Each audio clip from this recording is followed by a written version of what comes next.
dirais quoi, que on va avoir un président noir un jour? Tu sais, c'est bien les rêves, hein. T'es en France, négro. Déjà, si t'es manager au McDo, c'est un truc de fou. You're not gonna scare us. Scared him? Hello, and thanks for your company. Today, from a Netflix show that imagines France's first black president to a post-apocalyptic zombie drama getting critical acclaim. Welcome to our first TV series show of 2023.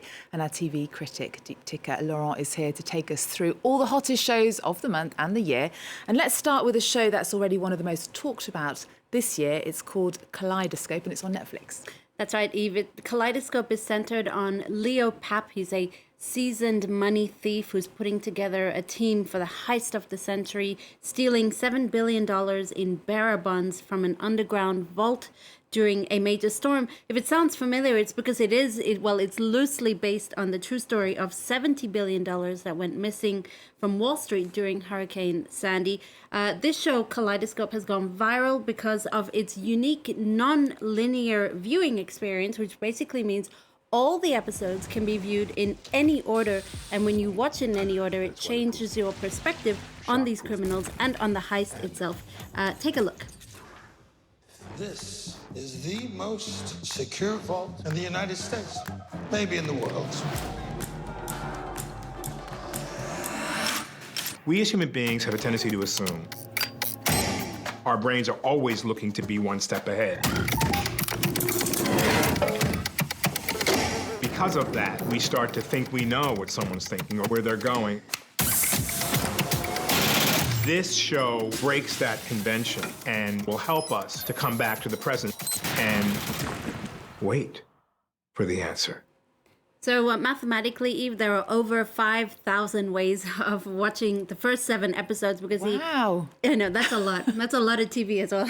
Eric Garcia, the creator of the show, says the episode that's called White is intended to be the finale, and that should be really watched last. But the first 7 other episodes you can watch in any order, and as you can see, Netflix had a bit of fun with that this month, giving us some suggestions of watching it, in order, the way you might watch a Tarantino film, for instance. So you can also watch it in the order of the colors of the rainbow, because each episode is named for a color of the rainbow as well. Well, you're definitely making me want to watch it, but is it any good?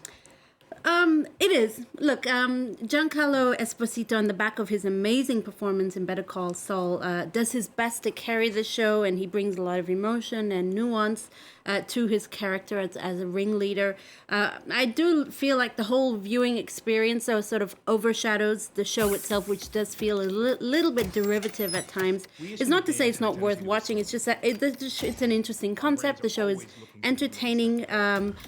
It feels a bit lost, a bit confused at times. But no wonder if you're watching it in the wrong order. Well, exactly. You never know if you're actually watching it in the right order. And I think, well, that's the whole part of it. And I think, kudos to Netflix. They did create sort of a conversation around the non-linear viewing experience. And I think that deserves at least a little bit of credit. Okay, well, I'm going to give it a try. We're next to a comedy that imagines France with its first black president, and the show is called Represent, and it's from French actor Jean-Pascal Zadi.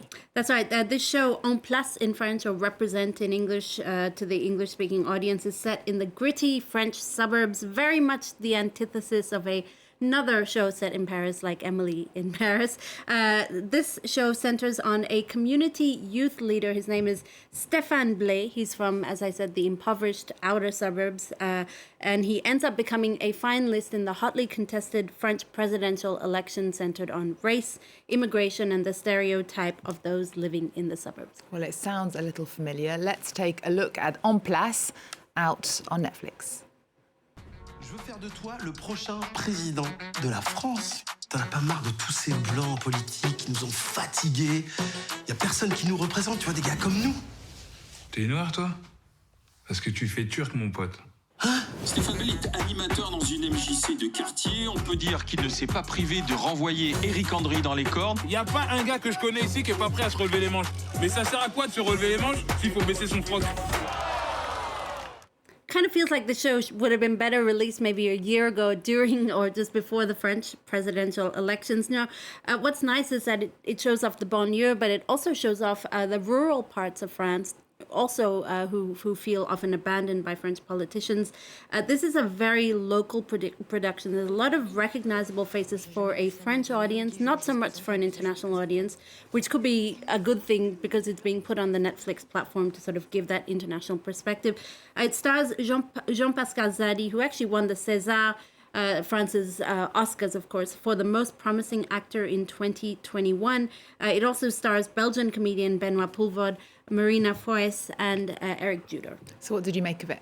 Look, it's good. I like the show. I thought it was funny. It was novel. It's very relevant to France today. I love that it was self-deprecating as well, and really sends up French stereotypes about people of color, about Muslims, about people from the suburbs. Jean-Pascal Zadi, he's very endearing in that lead role. And there's a great dynamic with Benoit Poelvoorde, who's great as this skeezy, corrupt political rival. So that dynamic is nice. And perhaps, Netflix has been listening because this is, the format is very compact, 6 episodes of 30 minutes each, just enough to leave you wanting a second season, although I'm not sure where the show could go in a second season.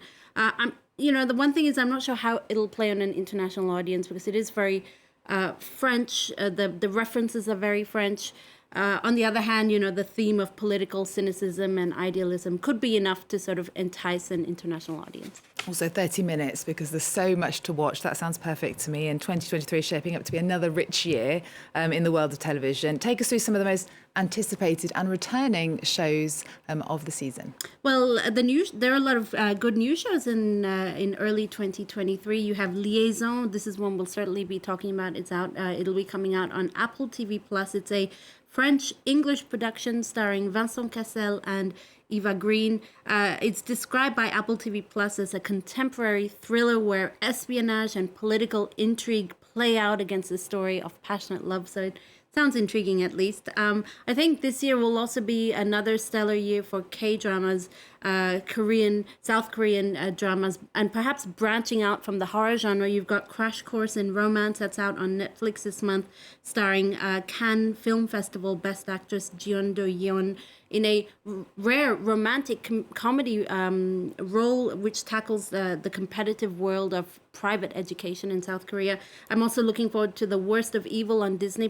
That's going to be a South Korean criminal drama about undercover police infiltrating the international drug trade between South Korea, China, and Japan. Looks good. Out on Netflix this month is Fauda. The 4th season of Fauda is coming out. It's almost been 3 years since the last season. And this season, was actually filming for this season began in Ukraine, but was relocated to Hungary for obvious reasons. Fauda's been a hit around the world, no doubt, in part thanks to a very attractive cast, a mix of Arab and Hebrew dialogue, even though it is despised in the Arab-speaking world. Season 4 sees them tackling terrorists in Brussels. Okay, and there is a whole host of other returning fan favourites that I'm looking forward to this year. Succession, The Crown, and Bridgerton. Yeah, season 3 of Bridgerton. There's actually a spin-off too, a prequel of Bridgerton focused on Queen Charlotte and Lady Danbury and their rises to the top of British society. So a lot to watch in 2023. Bridgerton is by far my favourite. It is. Totally addicted to it. And finally, HBO has released a zombie pandemic drama this month, less my sort of thing, that's garnering a lot of critical acclaim. It's called The Last of Us. Yeah, and you know what? It's not my cup of tea either, but it is a phenomenal show. I've just started watching it. It's based on one of the biggest video games on the market of the same name, The Last of Us, that debuted on PlayStation 10 years ago. So this show is set 2 days after a terrible pandemic grips the world. Not a virus, but a fungus that makes people attack and eat each other. Oh, gosh. It's gory. The formidable Chilean-American actor Pedro Pascal, who you might recognize from Narcos, is Joel. So he's the main character. He's tasked with smuggling this spirited teenager, Ellie, out of quarantine and across the American wasteland. She, for some mysterious reason, is resistant to this fungus. The show is from the creator of Chernobyl, and it was developed also in partnership with the developer of the video game. And it must be said, TV adaptations of video games is really treacherous territory. They've generally failed in the past. I'm thinking more recently, like Netflix's Resident Evil that was cancelled after one season. The Last of Us is being hailed as the gold star, Eve, the gold standard, the one that broke the curse. It's gotten critical acclaim since its release for its emotion, its depth, and its respect of the video game. It is gory, but it is also visually gorgeous. You know, you have these sort of expansive scenes of the American wasteland. I'm curious to see what gamers think of the show. We'll have to wait and see. Okay, I'm not sure you can convince me to watch something about give it a try. Fungus pandemic where people are eating each other. But we're going to let you judge for yourselves. Here's a sneak peek at The Last of Us. Dheepthi, thank you so much for joining us. It's out on HBO this month. Thanks for watching. See you next time.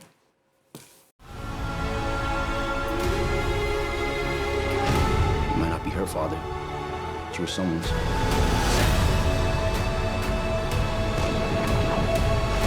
You trust me?